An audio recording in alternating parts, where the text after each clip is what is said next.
Corona আবহে বেসরকারি স্বাস্থ্য পরিষেবার ক্ষেত্রে নতুন সংকট। রাজ্য ছাড়ছেন ভিন রাজ্যের নার্সরা। ইতিমধ্যে সরকারের নির্দেশে মণিপুরের পথে রওনা দিয়েছেন সে রাজ্যের 185 জন নার্স।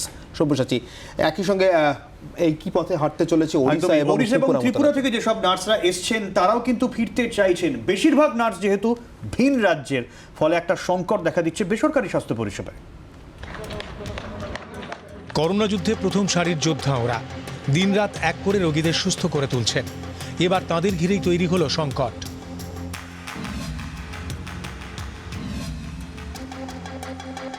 প্রয়োজনের তুলনায় রাজ্যে নার্সের সংখ্যা বরাবরই কম।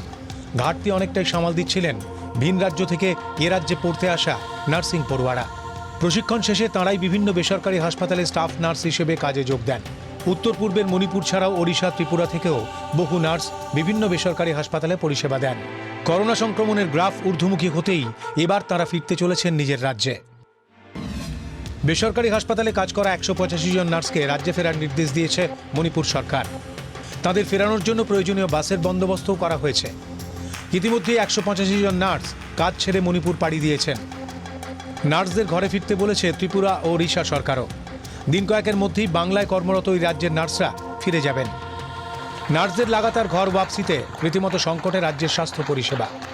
একে করোনার ধাক্কা, তার উপর নার্সের ঘাটতি। কি করে পরিষেবা সচল রাখা যাবে, চিন্তার ভাঁজ বেসরকারি হাসপাতাল কর্তৃপক্ষের কপালে। এটা একটা কিন্তু বিরাট ক্রাইসিস হবে।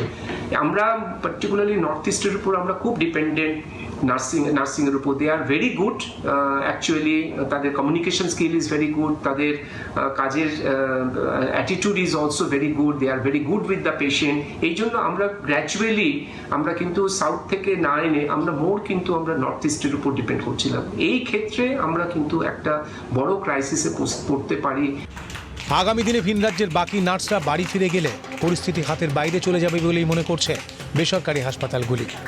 তন্ময় প্রামাণিকের রিপোর্ট, জি24 ঘন্টা। কেন্দ্রীয় সরকারের যে কৃষি সংস্কারের যে ঘোষণা সব্যসাচী, সেখানে কৃষি পণ্যে মজুতে আর বাধা থাকছে না।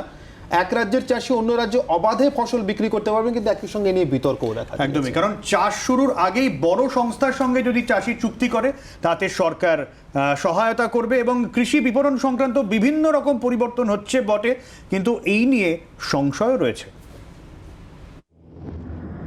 করোনা সামলাতে চলছে লকডাউন, চাষেও তালাবন্দির প্রভাব পড়ার আশঙ্কা। কৃষকদের জন্য আর্থিক প্যাকেজ ঘোষণার মধ্যেই কেন্দ্রীয় অর্থমন্ত্রী নির্মলা সীতারামন জানিয়ে দিলেন, কৃষি বিপণন সংক্রান্ত আইনে বড়সড় রদবদল করতে চাইছে দিল্লি। বললেন, 1955 সালের অত্যাবশ্যকীয় পণ্য মজুত আইনে সংশোধন করা হবে। দুর্ভিক্ষ, প্রাকৃতিক দুর্যোগের মতো ঘটনা ছাড়া খাদ্যশস্য, ভোজ্য তেল, ডাল, আলু, পেঁয়াজ মজুতে কোনো বাধা থাকবে না। So this Essential Commodities Act requires an amendment, and that amendment will largely be towards making sure that cereals, edible oils, oilseeds, pulses, onions and potatoes will be completely deregulated. No such stock limit shall apply for processors. সরকারের যুক্তি, দেশে এখন পর্যাপ্ত খাদ্যশস্য উৎপাদন হয়, ফলে শস্য মজুতে ঊর্ধ্বসীমা বেঁধে দেওয়া 6 দশকের পুরনো আইন এখন অচল। তবে প্রশ্ন উঠছে, চাল গমের মজুতদারিতে বাধা না থাকলে কালোবাজারি বেড়ে যাবে না তো? সেক্ষেত্রে সমস্যায় পড়বেন সাধারণ মানুষ। কৃষি বিপণনে নতুন একটি কেন্দ্রীয় আইন আনার কথাও জানিয়েছেন কেন্দ্রীয় অর্থমন্ত্রী, যাতে বলা হবে কৃষি পণ্যের আন্তঃরাজ্য পরিবহনে কোথাও বাধা থাকবে না। এক রাজ্যের কৃষক চাইলে নিজেই অন্য রাজ্যের ব্যবসায়ীকে নিঃশর্তে ফসল বিক্রি করতে পারবেন। We shall bring a central law so that farmers will be able to have the choice to sell his produce at an attractive price. He has no barriers in interstate trade. We also want to make sure there is a framework for him to have his produce e-traded. সরকারের যুক্তি, কৃষি পণ্যে এক দেশ এক বাজার তৈরি হলে কৃষক তার ইচ্ছে মতো যেখানে দাম বেশি সেখানে ফসল বিক্রি করতে পারবেন। প্রশ্ন উঠছে, সেক্ষেত্রে রাজ্যগুলির যে নিজস্ব এপিএমসি আইন রয়েছে তার সঙ্গে কেন্দ্রীয় আইনের সংঘাত তৈরি হতে পারে। ব্যাহত হতে পারে খাদ্যে আঞ্চলিক স্বনির্ভরতাও।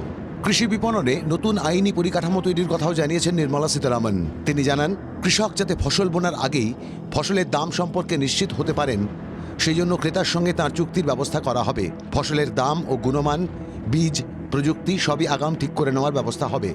Government of India will move in that direction to enable farmers for engaging with processors, food processors for instance, so that they will be able to fix their own fair price, be sure that he can certainly export, and also in the process benefit from better technology, better seeds, better assistance from the person who is going to buy it from him.